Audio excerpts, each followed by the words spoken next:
Cinema എന്ന് പറയുന്നത് ഒരു ഡാർക്ക് കോമഡി ത്രില്ലർ ആക്ഷൻ പരിപാടിയാണ്. അപ്പം ഇന്ന് രാവിലെ മറ്റേ അഭിനയ സുന്ദറിൻ്റെ ഡാർക്ക് കോമഡി കണ്ടേ ഉള്ളൂ.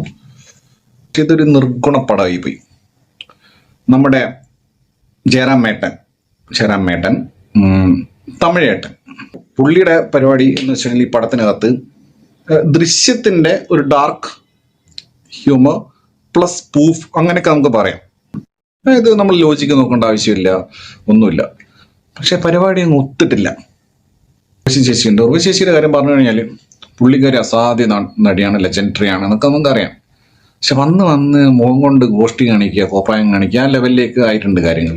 എനിക്ക് നിരാശയാണ്, പറ്റിക്കപ്പെട്ടതുപോലത്തെ ഒരു ഫീലാണ്. ഞങ്ങൾ ഇതിൻ്റെ ടീസറും ട്രെയിലറും ഒക്കെ കണ്ടു കഴിഞ്ഞാൽ ഭയങ്കര രസമുള്ള ഒരു ഫാമിലിയിൽ ഒരു കൊലപാതകം നടക്കുന്നു. അപ്പോൾ ആര് കൊല ചെയ്തു എന്ന് പറയുന്ന ഒരു ടെൻഷൻ അവിടെയുണ്ട്. അപ്പോൾ ഈ ഫീൽ ചെയ്ത് തിയേറ്ററിൽ നിന്ന് ഇറങ്ങി വരാൻ പറ്റുന്ന ഒരു സിനിമ എന്നാണ് വിചാരിച്ചത്. ബട്ട് എനിക്കതൊന്നും കിട്ടിയിട്ടില്ല.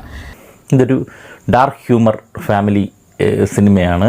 Middle class family. Middle class എന്ന് പറഞ്ഞു കഴിഞ്ഞാൽ ഒരു ഏക്കം പോക്കും ഇല്ലാത്ത, ഒരു വെളിവും വെള്ളിയാഴ്ച ഇല്ലാത്ത, എന്ത് മണ്ടത്തരങ്ങൾ മാത്രം പറഞ്ഞുകൊണ്ടിരിക്കുന്ന ടീമുകളാണ് മിഡിൽ ക്ലാസ് എന്നുള്ള രീതിയിലായിരിക്കും അവർ വിചാരിച്ചിരിക്കുന്നത്. അങ്ങനെ മിഡിൽ ക്ലാസ് ആണെങ്കിൽ അമ്മായും മരുമകളും തമ്മിൽ എപ്പോഴും വഴക്കായിരിക്കണം, അങ്ങനെയൊക്കെ എന്തൊക്കെയോ ഡയറക്ടർ വെച്ചിട്ടുണ്ട്. ജയറാമേട്ടൻ ഉർവശി ചേച്ചിയുടെ കോംബോ, ഭാര്യ ഭർത്താവ്, അവരുടെ ഒരു പരിപാടികളൊക്കെ ആയിട്ട് മുന്നോട്ട് പോകണം. അയൽവാസി ഹൗസ് ഓണറായിട്ട് യോഗി ബാബു വരുന്നുണ്ട്. ഒരു ഫസ്റ്റ് ഹാഫിൻ്റെ ഒരു 3/4 സമയത്തോളം സിനിമ നല്ല എൻഗേജിങ് ആയിട്ട് ചെറിയ ചെറിയ തമാശകളായിട്ട് പോകുമ്പം ഓക്കെ, കുഴപ്പമില്ല. സെക്കൻഡ് ഹാഫ് ക്രൈമുണ്ട്, പിന്നെ ക്ലൈമാക്സിലൊരു സംഭവം ഒരു ഉദ്ദേശിച്ച് വെച്ചിട്ടുണ്ട്. ഇത്രയേ ഉള്ളൂ ഇതിൽ. ബാക്കി അവർക്ക് ഇട്ട് വയ്ക്കണം, അതിനകത്ത് ഇട്ട് വയ്ക്കാനുള്ള സ്റ്റഫില്ല. ഒരു അപരാധ പടമായിട്ട് എടുത്തു വെച്ചിട്ടുണ്ട്. ഉർവശി ചേച്ചിയുടെ അഭിനയത്തിന് വിമർശിക്കേണ്ടി വരും എന്നുള്ളത് ഞാൻ ഒട്ടും പ്രതീക്ഷിച്ചിട്ടുള്ളത്. അത്രയും നല്ല ആക്ട്രസ്സാണ്. എന്തോരം വെറുപ്പിക്കലെന്ന് അറിയാമോ.